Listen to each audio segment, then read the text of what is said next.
All right. So we should be all live here on the webinar.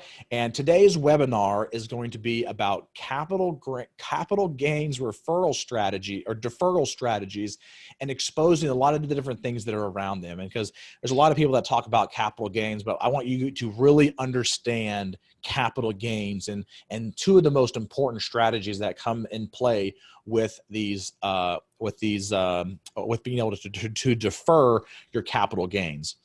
So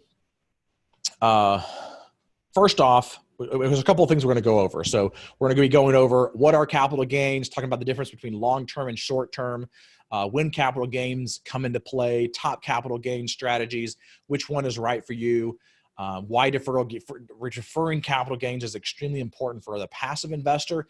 And we'll also touch on why it's important for the active investor as well. So for those of you who are actually putting projects and putting deals together, you'll be able to have a better understanding of it as well. And so that's what we're going to be going over today. Before we get started, I also wanted to mention just briefly here about the MFIN Summit coming up in January. It's actually next week from the webinar that we're doing today. This is actually next week, January 16th, 17th, and 18th. Go to mfinsummit.com to be able to find out more information about that. It's an all online, all virtual event. There's also going to be one in June. And those dates will be released at the event in January. So if you miss out on the January one, we do not sell the recordings afterwards. So you will have to wait to the next event. But I would highly encourage you to do that and be a part of the event. So you just go there, click on get your ticket, get registered, and you can go from there. And for those of you who are on the webinar today, who are interested in becoming a passive investor with my group, passiveinvesting.com, you can certainly go to our website, passiveinvesting.com. For those of you who are watching live, I'll type it into the chat box here, so you can go ahead and click that if you'd like, and you can see the portfolio that we have on our website. You can meet the team members that we have. The top three here are our managing partners, myself, Daniel Randazzo, and Brandon Abbott. It's followed by the rest of our team here. And then we also have our properties, which are listed here, so you can kind of see some of the acquisitions that we've had lately. And then you can also click on the top right-hand corner to join the Passive Investing Club, or on the page on the bottom, on the bar to the right, you can type in your name, email, phone number, and answer a couple of these questions here, and you can join our Passive Investing Club and jump on a phone call with me one-on-one, so we can discuss your investment goals directly to see if some of our offerings are a good fit for you. So that's enough about that. So let's dive right into the webinar here, capital gains deferral strategies. So what are capital gains? So capital gains are going to be gains that you get after you are investing in a particular asset, property, stock, bond, mutual fund, whatever it might be. It's some form of an investment, right? And so if you invest in the stock market and you buy some stocks for a total of $10,000 and then you sell them for $15,000, you actually have a $5,000 capital gain. So you actually made money on that particular asset. Now, one of the things that's different with real estate is that capital gains can be actually increased. That tax can be increased based on depreciation that you take on the property as well. Because in real estate, you are able to do cost segregation on the property, which allows you to be able to accelerate the depreciation instead of the normal 27.5 year if it's residential, or if it's commercial, the normal 39-year schedule. You can do cost segregation and accelerate the depreciation, so you front load a lot of that asset for the first 5 to 15 years to allow you to take more depreciation, so you can cash flow off of the asset, and at the end of the year you get a K1 that shows that you lost money. It's called a paper loss. Well, the way you're able to take those losses is by reducing your basis in the property. And what I mean by basis is that if you invested $100,000 and then you took another $25,000 in depreciation from those losses, then your basis in that property is now $75,000. So if 5 years from now you go to sell that property and you actually got back $125,000, since your basis is at $75,000, then you would actually have to pay taxes, capital gains taxes, on $50,000. And where that's important for the passive investor is that if you're in the top tier tax bracket, this allows you to be able to pay in a lower tax bracket because you're paying on the capital gains rate instead of the ordinary income rate. So there's definitely some benefits there, especially if you're in those top tier tax brackets. I do see Walter here is asking a question: are there other slides that we should be seeing, or is this going to be audio only? So I am on the screen, so you should be able to see me with the video here. I don't do a lot of PowerPoint slides, so most of mine are kind of like if I'm speaking in front of you in the front of a room. I like to talk kind of off of bullet points and off the top of my head. And so that's what we are going off of here right now on the screen here is what you will learn at this webinar. So I know that's a question I get quite often, Walter, but I usually don't have any slides. Occasionally I'll do slides, but most of the time I am going off the top of my head. And I try to give you some additional ad-lib stuff in the middle there to kind of add some additional content. So there is no slides to this one, Walter. All right. And Walter obviously had a question there. He typed it in. I like that. So as we're going through some of these strategies and as we're going through some of this content, if you have questions about it, use that chat box. Type into the chat box and ask questions. If you are on YouTube, type them into the comment box on YouTube when we actually release this as a recording. So if you have questions, make sure you provide them to me, and I'll try to answer them as best I can, because even on YouTube, I'm watching that thing on a regular basis. Any comments that come in go straight to my phone here, and I try to respond to any of those questions that you might have. So make sure that you do that, and make sure that you try to stay in contact with us. And then one of the other things that that we do as well is we have a closed Facebook group. And in the YouTube channel, you'll see this closed Facebook group, so you can be a part of it and continue that conversation with us. And then I'll also type into the chat box for those of you who are on the webinar. You do have to answer a couple of questions. We have to approve you to be part of the actual private group. I'm very selective on who we put into that group, because there's a lot of people that try to post a bunch of spam, and I try to get rid of all of that. So it's a very clean group. So make sure you go there and be a part of that group, so you can continue the conversation even after this particular webinar. So capital gains. We talked about what those capital gains are and a couple of different things in play there. The next thing here we want to differentiate is the difference between short-term capital gains and long-term capital gains. So the short-term capital gains is any capital gain that you receive that is within 12 months of your initial investment. If it's after 12 months, then it is considered a long-term capital gains.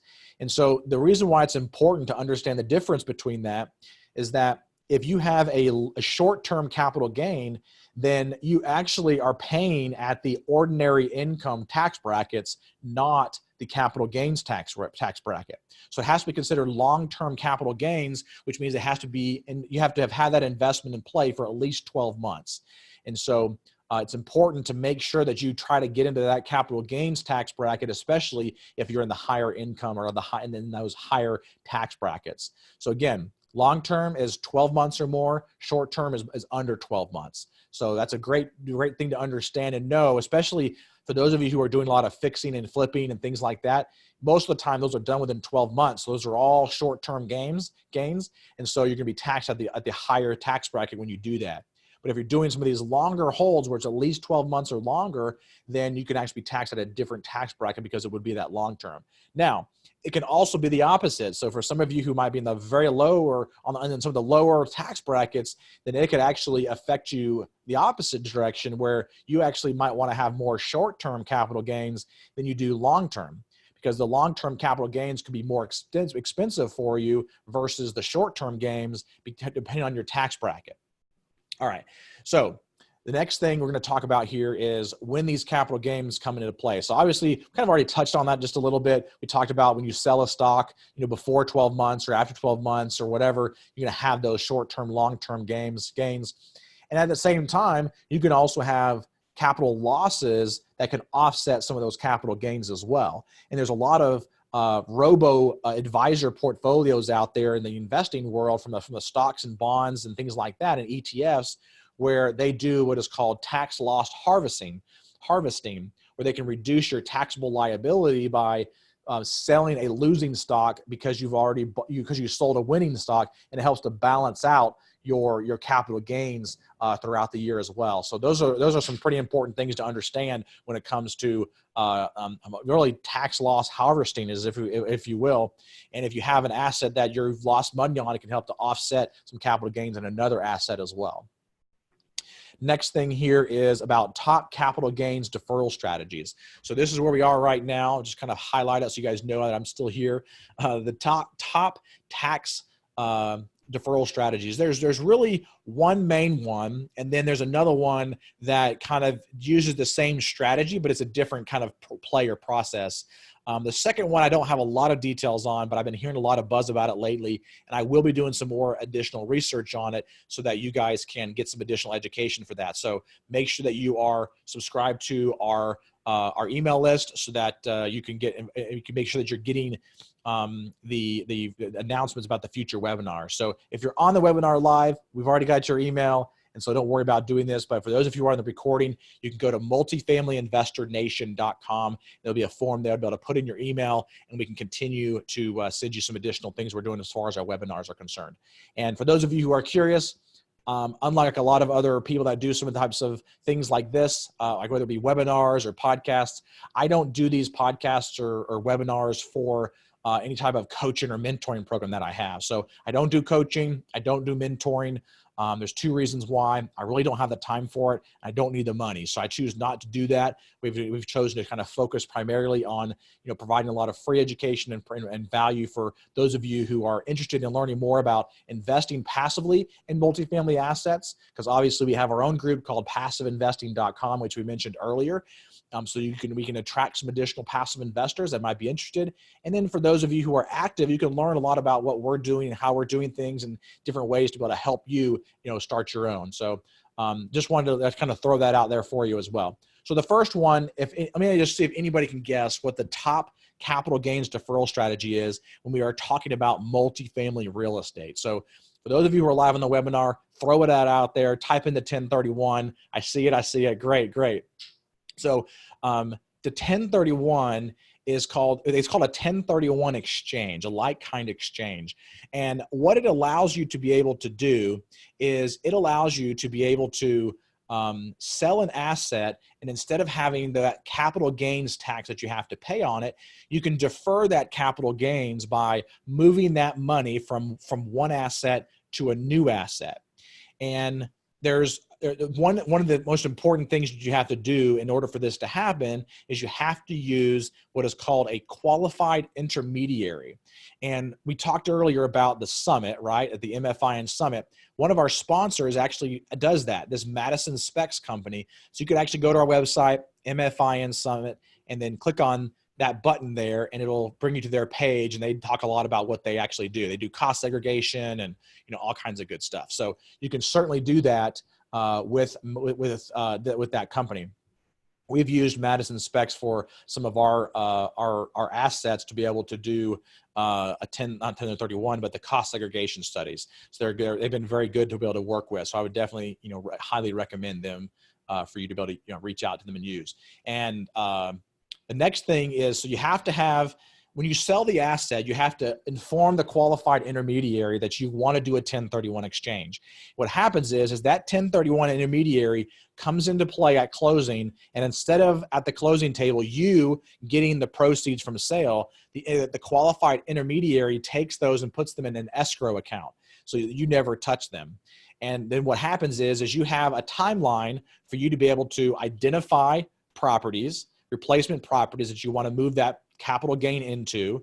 And then you also have a timeline on how soon you have to close. And then what happens is upon closing that new property, the qualified intermediary is the one who releases those escrows to the new buyer, to the new seller that you're actually buying the next property from. And it all happens at closing. So to give you a couple of clarifications there as far as the timeline is concerned, the timeline is that you have, as the 1031 exchanger, you have 45 days to be able to identify the replacement property. And what's nice about that identification is that you don't have to identify just one property, and you're not limited to just one property. You can identify as many properties as you want. So if you know that there's 20 or 30 properties that are on the market or potentially going to be on the market, or that maybe you're going after the sellers to see if they'd be potentially interested in selling, you can identify all of those properties and you only have to close on one of them. But you have a timeline of 45 days to identify those replacement properties. And then once you do those identifications, you also have to make sure that you're identifying those and notifying the qualified intermediary so they can document the timeline of those replacement properties. And then you can go into the process of submitting offers and going to the best and final and kind of getting to that point of finding that next project. And then you have 180 days or up to 180 days to close on that investment property. And that timeline starts, the 45 days and the 180 days starts from the time you actually close on the property. The day you close on the property is the day that timeline starts. And so you want to make sure that you calendar that out and make sure you stay within those guidelines of that particular sale. And it's really kind of a hard process sometimes. So, I know I see Lee Johnson on here is asking, is a 1031 possible with a apartment syndication? And he's specifically talking from the LP or the limited partner or the investor's perspective. And then the answer to that question is yes, it is possible. Obviously, with our group, our goal is to do a 1031 exchange. And there's some things that you have to do up front to set that entity up properly up front. But you can do that. You can 1031 exchange as a syndication. But a lot of syndicators choose not to do it. So I always talk to our passive investors and say, make sure that when you invest with the syndicator, that they do these 1031 exchanges. And the reason why they're so important goes back to what I was saying over here earlier, is that these one of the things that makes it extremely important of why you want to defer these capital gains is that with a 1031 exchange, if you can 1031 exchange all of your capital gains until you die, when you die, that the basis in that property resets to the current value of the property when you die. So when it transfers over from your hands to your children's hands, that basis resets to the current value when you die. And so no capital gains recapture is had on that. And that's why we like to call these legacy plays or legacy assets, because you're really building a legacy wealth portfolio that you can turn over to your children whenever you pass away. And so that is why doing a 1031 is so important. And yes, Lee, that's correct. Swap until you drop. So it's called a drop and swap is what it is. But that's a good way to kind of reverse it and say swap until you drop. So I like that, Lee. We'll have to maybe use that for sure on a tagline somewhere. Swap until you drop. I tell you what, Lee, I'm going to put that in. We have a newsletter that we send to all of our investors via mail every month. And I'm going to use that as a headline, Lee, on one of our newsletters, probably in our February edition, maybe even this January one here in 2020. So yeah, we'll have to make sure that you get a copy of that to make sure you can see that. So anyway, all right. So you got me distracted there a little bit, Lee. That's a great one. So I love it. So obviously the next one we kind of jumped ahead a little bit here, talked about why deferring capital gains is important. And of course, which one is right for you. Let's talk about the second one that we're going to talk about, which is a deferred sales trust. Okay. Deferred sales trust is very similar, or that you can have that same kind of timeline to be able to, do the 1031 exchange for the investors into a vehicle that will defer your capital gains obligations following that investment property sale. And it's by reinvesting those capital gains into a similar property. And so the deferred sales trusts, they're a little more complex. And they're usually structured as securities, and they're also sold through the broker community. So it actually makes up about 95% of all of the securitized 1031 exchange programs. So it's something that we have not done a lot of research on, but we are going to be doing that. And it's actually, not deferred. I said deferred sales trust, but it's a Delaware statutory trust is what it's called. And so make sure you make a note of that Delaware statutory trust.